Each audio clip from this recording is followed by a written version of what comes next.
You're not pushing hard to feel like you got to keep up with some level of measurement. Somebody on the internet's doing this much. I got to do that. You don't have to look at my videos where I'm trading all those contracts and building up a large position. You ain't got to do $12,000. You ain't got to do 16 and 20,000, $30,000 days. You don't need to do those. You can get to those, but you have to grow into making $200 and saying, okay, $200. That's your whole week and half right there with one transaction. That's how I got hooked on this.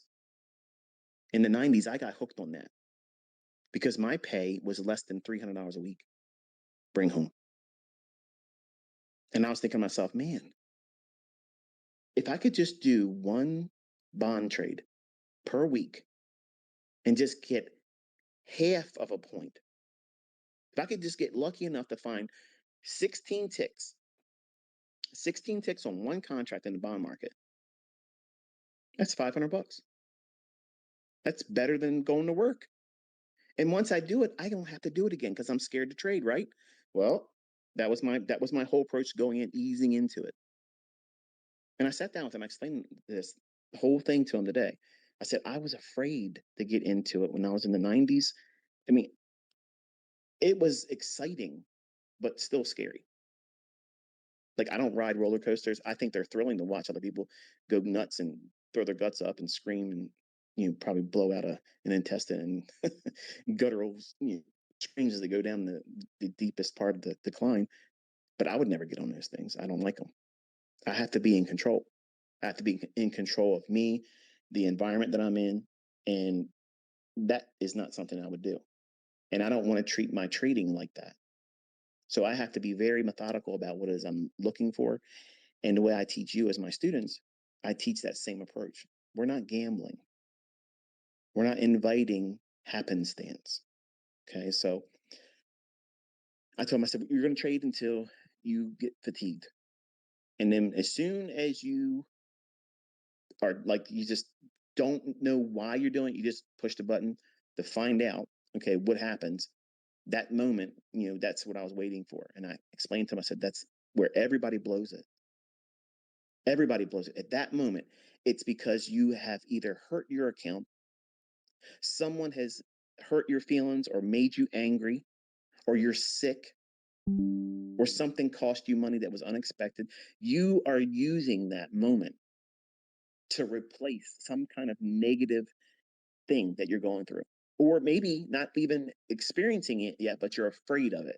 You're afraid if something happens, it's looming in the offing. What happens if my girlfriend? What happens if my wife? What happens if my husband leaves me? Well, I won't feel so bad if I can make $1,000 today.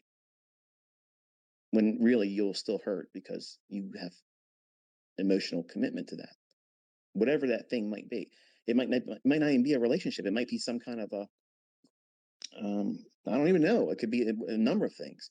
But a what if thinking scenario of something negative, something harmful that may happen to you could be a very triggering thing for you to get into a trade that has no real sound reason to be in it. And you're looking at it with the expectation, if it pays out, this is a better use of my time than sitting around worrying about something that may or may not even happen. And I have done that. And I have blown accounts in a 20-year-old mindset. I was fearful of a lot of things that never fucking happened. I had so many unrealistic fears. What if this happens? What if that happens? What if this happens? And none of it ever happened. It never happened.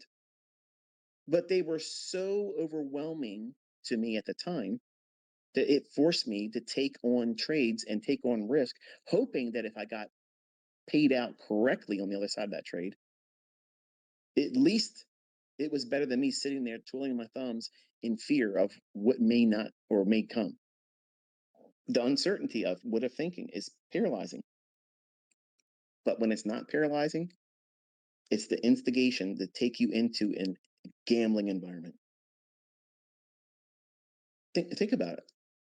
I promise you, if you do some serious soul searching, you could go back to those times where you blew your accounts, where you've done serious damage and drawdown in your accounts.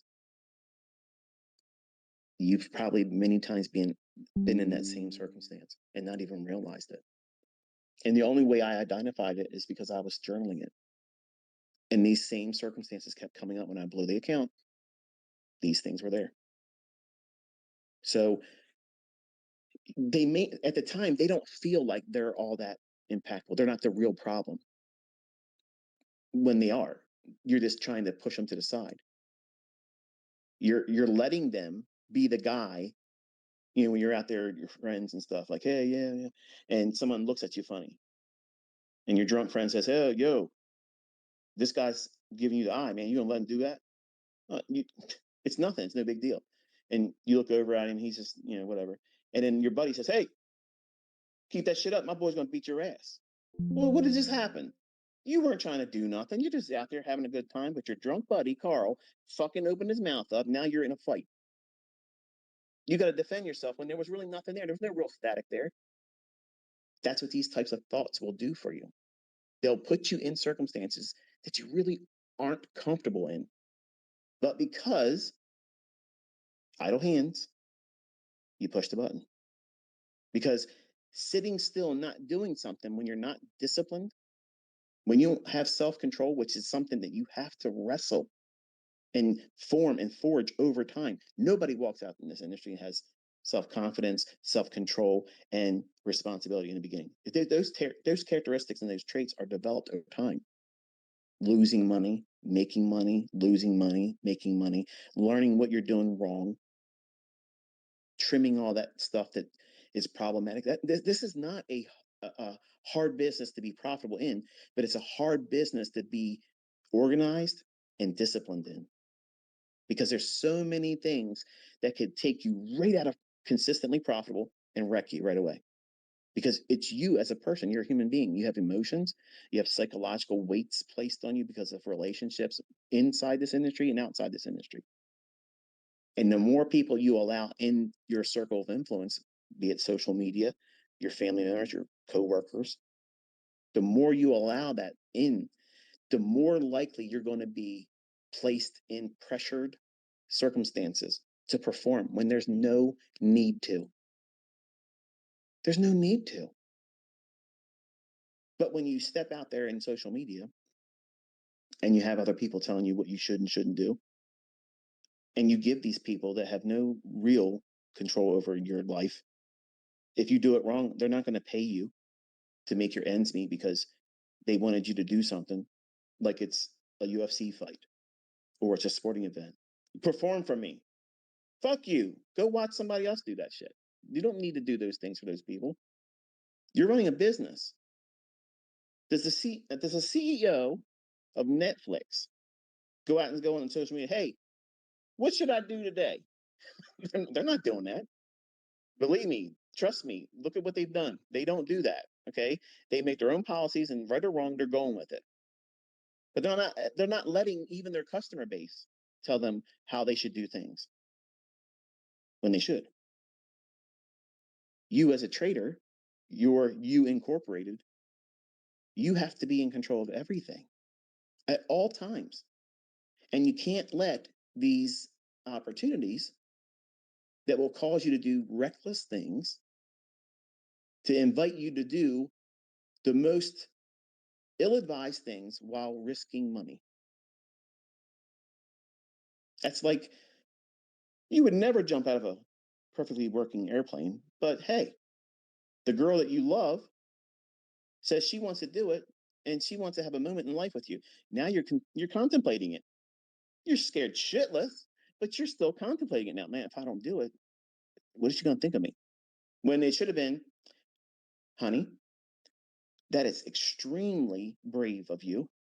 And I hope you respect the fact that I don't have wings and I don't want to be up there challenging the outcome of me opening that parachute and then opening and carrying me down safely to the ground. I will watch in the safety of how you do that. And I will applaud you when you land safely. Okay. But I'm not doing that. And you shouldn't fear their response. They shouldn't push you into that. But what's really going to happen? You're going to be worrying about whether or not you do this or don't do this and how they're going to think, especially if you're dating them brand new in the relationship. You'll do anything. You'll fight a guy you know damn well you probably get your ass beat by him, but you can't look like a weakling in front of her. Get some beer muscles, some liquid muscles. Go get to the bar. I'm gonna have to deal with this guy later on tonight before the bar closes. So let me get some liquid courage in me, and that way, if I do get my ass beat, at least I'm numbed up. You can't have that mindset in trading. You can't do that. Now, my son didn't go to those extremes, but I'm just talking because I want to have something more interactive than just simply saying my son, who has a video game fetish, that he thought that he was going to be able to segue right on into this and treat it the same way. When you're not making a living, you're not building wealth playing a video game, and you're not losing your home, your livelihood, your life savings when you lose a game, when you lose a video game tournament. Okay, big deal. It's ego and it's pride. That's it. But in this, you could lose more than you have put in. Things can go wrong real quick, especially in today's climate. All the things that's going around the world, man, it could cause real quick, sudden market movements, and your stop loss didn't do a good enough job. And now, where are you going to get that money from? If you're trading with real money, live funds, it can take more than you have.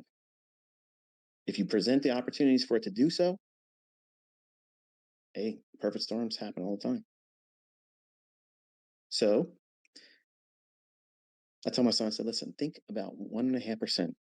Because if you can grow in understanding that 1.5% is what you can lose, that's the most you can lose. What should you do going forward? Find a way to chew into that 1.5%. Now, does that mean you go out tomorrow and try to make 1.5%? Or that you have to do it today? No.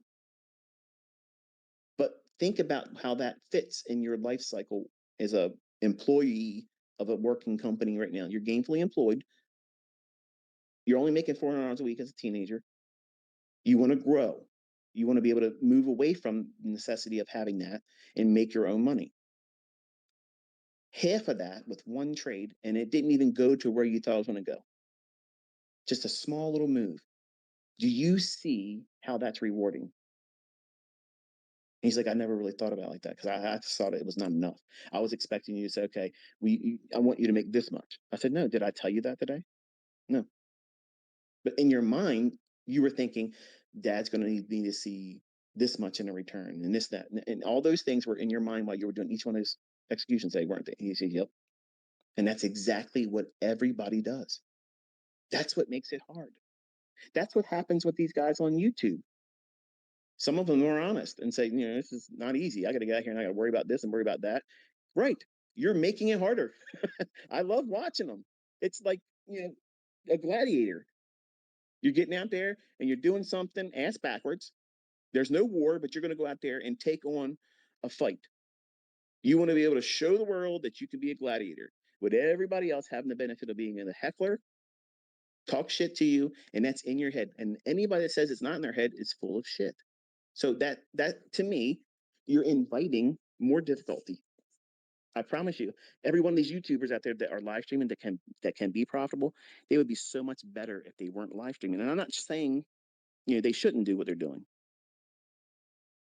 I'm saying that there's a way that we as individuals, as humans, we compound the difficulty. I know I did. When I was a younger man, I tried to do a whole lot more than was necessary. But my son was successful today in identifying that $244 when he makes $400 after taxes for a whole week of income, working in a place that he doesn't want to be at, around people that are conceited, self-centered, entitlement-minded. They look at him. They don't know that he's my son. They don't know how we live and what we have in our bank accounts and how we can live and do whatever the fuck we want to do. They don't know that about him. They see him as just some teenager, the equivalent of somebody that would be in a McDonald's, and give me my shit. So he's He's felt that now. He's felt it. He knows what it feels like, and he doesn't like it. And that's exactly what I wanted him to feel.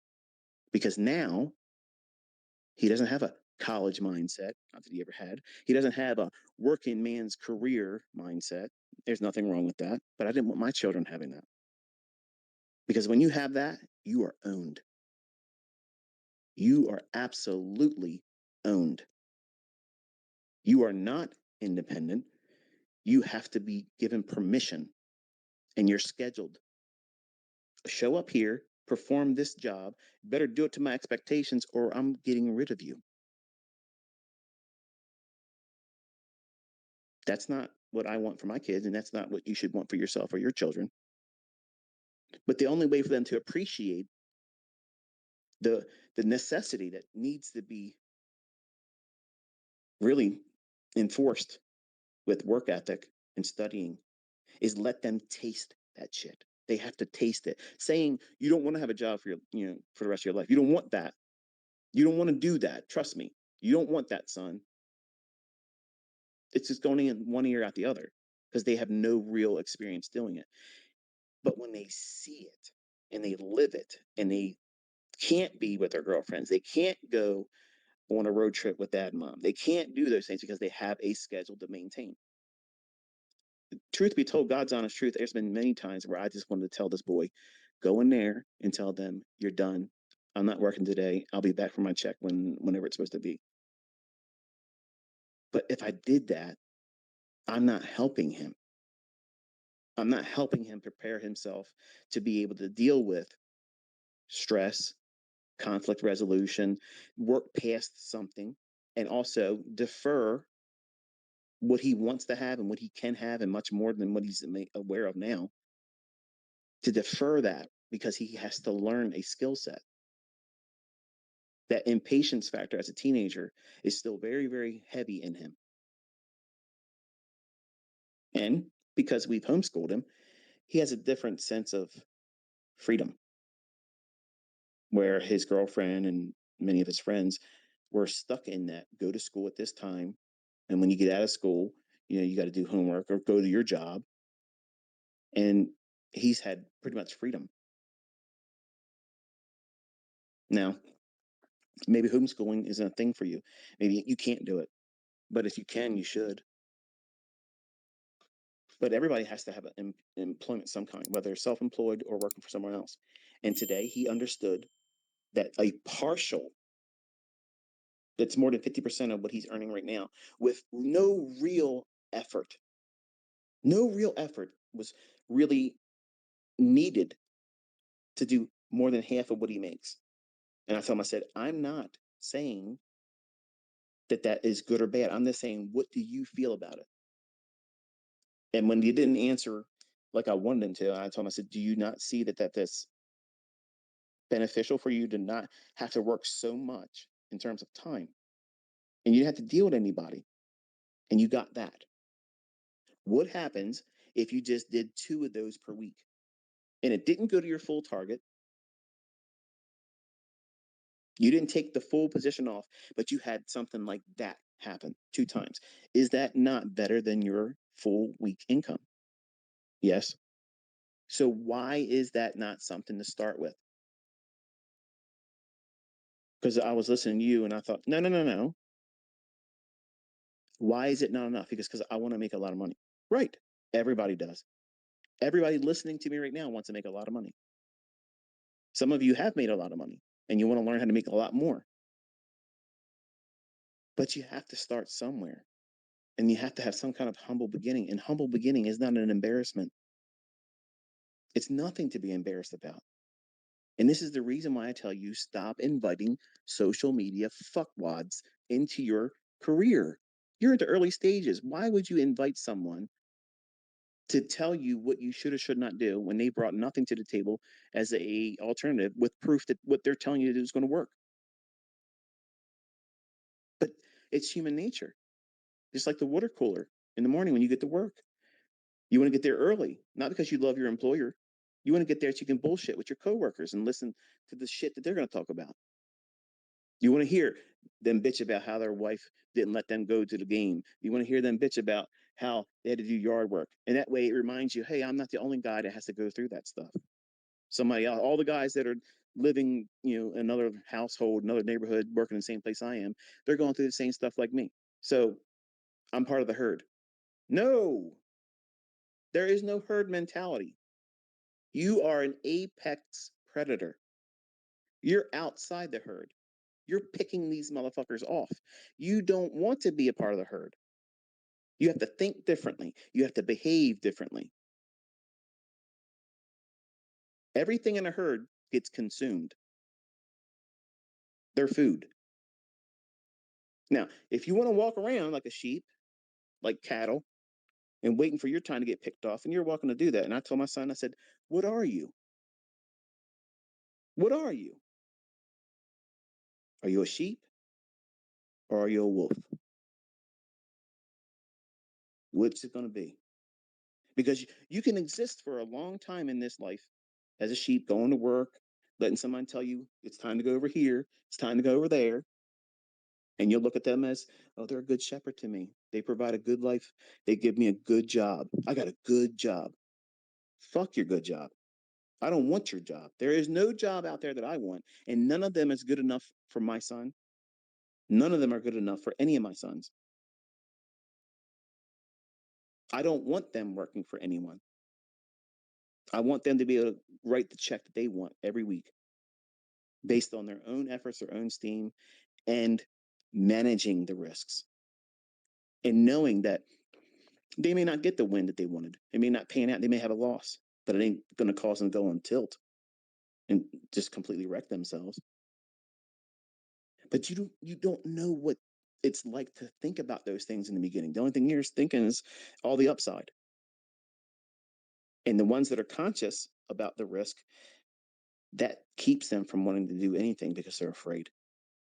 And that's where he's at right now because he put money in out of his own pocket to do these resets.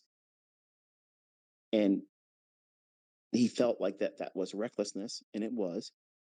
And he doesn't want to do that whole thing all over again and be reminded of it didn't work for him. It didn't work for him. Someone said, there's a way to do this.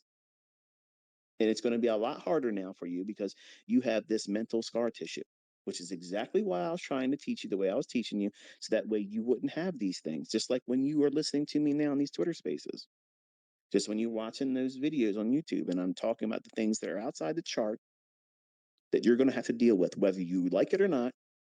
They're conversations that you need to have, preferably before you get to that situation that I'm talking about.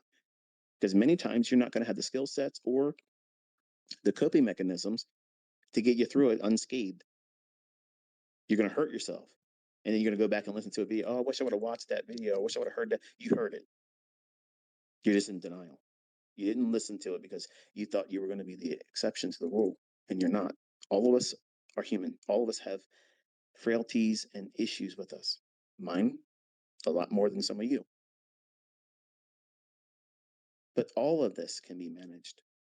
But you got to start with a very, very small, low hanging fruit objective and be content with a little bit in the beginning. Because here's the thing, what happens if you could only just make $250 per trade? Think about it. What happens if that's the best you could arrive at? Every trade you take, the best you could get is $250. Is that a failure? Now, some of you, especially the young men, be like, oh, pfft, come on, man, I ain't doing trading if it's just that much. That's exactly how I thought about it too. In 1992, that Christmas, I'm sitting there thinking, man, I gotta at least make $500 per trade, and I would not accept anything less. If it was a 400-hour win or I got stopped out and it was $375, I looked at that as a loss. In my mind, I treated that as a losing trade. And I was programming myself to expect and demand my full pull. And anything less was a failure. Now, who was I to do that? A dumb shit. Somebody that had no idea what he was doing, and I was brainwashing myself into thinking that profitability at any measure was counterproductive, wasteful, insignificant. And that's what you're doing probably with a lot of things in trading. It wasn't until I started understanding high frequency trading algorithms that their whole function was to go in and take very small bites of the market frequently all day long. Now, when the developers of an algorithm sit down and they contemplate how they want to go in and engage market, they're not in there saying the trade has to be $500. They're not doing that. They are looking for small little snippets in price delivery that they know absolutely they can get dozens, not one time a day, dozens per time. I'm sorry, dozens per day. Think about that. Now, think about what you're trying to do. Think about what you go into my content trying to squeeze out and say, this is what I have to do. That's not my problem. That's your problem. You're trying to present a feat, some outcome that may not be applicable for you in your understanding or your present ability. So go back to a simple approach to thinking, okay, if I could get 250 bucks, 250 bucks. You want to here's the fallacy in this, because when I first started understanding this, Larry Williams talked about this a lot in a lot of his systems. At the time in the 90s, he was wanting a trade or a model system